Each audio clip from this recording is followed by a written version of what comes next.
Hello, everyone, and welcome back to Literature with Jaisal. Today, we won't just read a poem, we'll step into a battlefield of body and soul, desire and spirit, silence and ecstasy. The poem is John Donne's The Ecstasy, a masterpiece of metaphysical poetry where love is tested, dissected, and finally redefined. Donne, the fiery 17th century poet, was not afraid of questions that shook both heart and reason. With his far fetched conceits, metaphors that leap from violets to armies, from blood to alchemy, he turns a simple meeting of two lovers into a cosmic debate. What is true love? Is it flesh? Is it spirit? Or is it the mysterious, unbreakable bond between both? Let's dive in, stanza by stanza, and feel the ecstasy of Donne's words. Where, like a pillow on a bed, a pregnant bank swelled up to rest the violet's reclining head, sat we two, one another's best. Our hands were firmly cemented with a fast balm, which thence did spring. Our eye beams twisted, and did thread our eyes upon one double string. So to intergraft our hands, as yet was all the means to make us one, and pictures in our eyes to get was all our propagation. Donne sets the scene with two lovers sitting quietly on a river bank, their hands joined, their eyes fixed on one another. Notice the imagery. The bank is like a pillow. The violet rests its head. Their eye beams are like threads weaving them together. This is classic metaphysical poetry, mixing everyday nature with intense spiritualized language. At this stage, the love is silent, almost ritualistic. They are not touching physically, instead, they are uniting through gaze and touch of hands, as though their bodies are mere messengers for something deeper. As twixt two equal armies, fate suspends uncertain victory. Our souls, which to advance their state were gone out, hung twixt her and me. And whilst our souls negotiate there, we, like sepulchral statues, lay. All day the same our postures were, and we said nothing all the day. Here Donne compares their souls to two armies facing each other, balanced in suspense, waiting for victory. The souls have gone out of the bodies to converse on their own. Meanwhile, the lovers remain still, like sepulchral statues, lifeless yet full of meaning. This paradox, silence and stillness as the height of intensity, is very metaphysical. Donne is suggesting that the truest form of connection is not noisy or physical, but spiritual, invisible, and almost divine. If any, so by love refined, that he soul's language understood, and by good love were grown all mind, within convenient distance stood, he, though he knew not which soul spake, because both meant, both spake the same, might thence a new concoction take, and part far purer than he came. This ecstasy doth unperplex, we said, and tell us what we love. We see by this it was not sex. We saw not what did move, but as all several souls contain mixture of things, they not know they know not what. Love these mixed souls doth mix again, and makes one both, each this and that. Donne says, imagine if a spiritually sensitive person walked by. They could sense the soul speaking, even if they couldn't tell which soul was speaking, because both lovers were in perfect unity. Here we get Donne's philosophy. True love is not sex, not just the physical, but the intermixing of soul. He uses an alchemical metaphor. Just as two elements fuse to create something purer, the souls of the lovers unite to form a third, more powerful essence. This is Donne's version of platonic love, but with a twist. It does not reject the body, it prepares for it.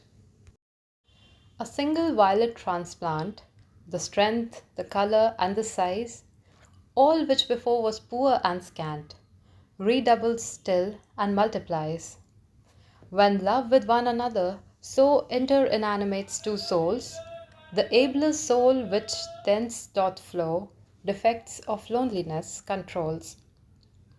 Donne now uses the violet image.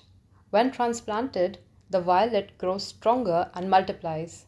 Similarly, when two souls unite, they don't lose themselves.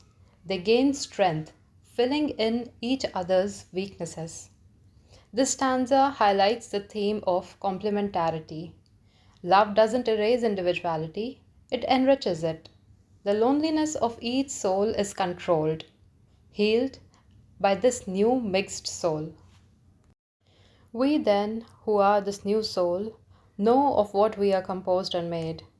For the atomies of which we grow are souls, whom no change can invade. But oh, alas, so long, so far, our bodies, why do we forbear? They are ours, though they are not we.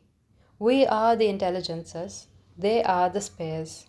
We owe them thanks because they thus did us to us at first convey, yielded their senses, force to us, nor are dross to us, but allay. Now comes a big metaphysical question. If the souls are united, why neglect the body? Donne makes an important point. Bodies are not dross, which means waste. Bodies are not waste, but ally, like an alloy that stabilizes pure metal. They are necessary. After all, it was through bodies, through sight and touch, that the souls first met. This is Donne's genius. Instead of seeing soul and body as opposites, he sees them as partners. The soul gives meaning, the body gives expression. On man, heaven's influence works not so, but that it first imprints the air.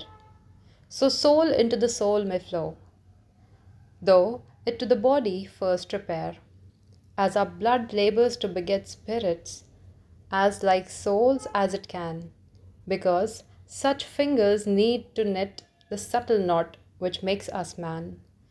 So must pure lovers' souls descend, the affections and two faculties, which sense may reach and apprehend, else a great prince in prison lies. Here Donne reaches for cosmic and scientific metaphors. Just as heavenly influences pass through air to reach mankind, so the soul must pass through the body. He also uses the image of blood producing spirits, the subtle essence of life. In the same way, love must move from soul to body, otherwise, it's like a great prince imprisoned, unable to act. The message is clear. Pure spiritual love is noble, but incomplete without physical expression. To our bodies we turn then, that so weak men on love revealed may look. Love's mysteries in souls do grow, but yet the body is his book. And if some lover, such as we, have heard this dialogue of one, let him still mark us. He shall see small change when we are to bodies gone. Finally, Donne concludes love must be revealed in the body, because bodies are the book in which others can read the mysteries of the soul. This does not mean love is reduced to lust. Rather, physical union becomes a natural continuation of the spiritual. The lovers remain essentially unchanged because their physical intimacy is rooted in and sustained by the deeper unity of souls. So, what is Donne really saying in the ecstasy? He is rejecting both extremes. Love is pure sex and love is pure soul.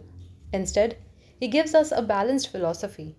Love is the union of the body and soul, the visible and the invisible, the human and the divine. Thus, the power of metaphysical poetry. To take a personal experience and explore it with philosophy, science, and wit. Thank you for joining me in this journey through Donne's The Ecstasy.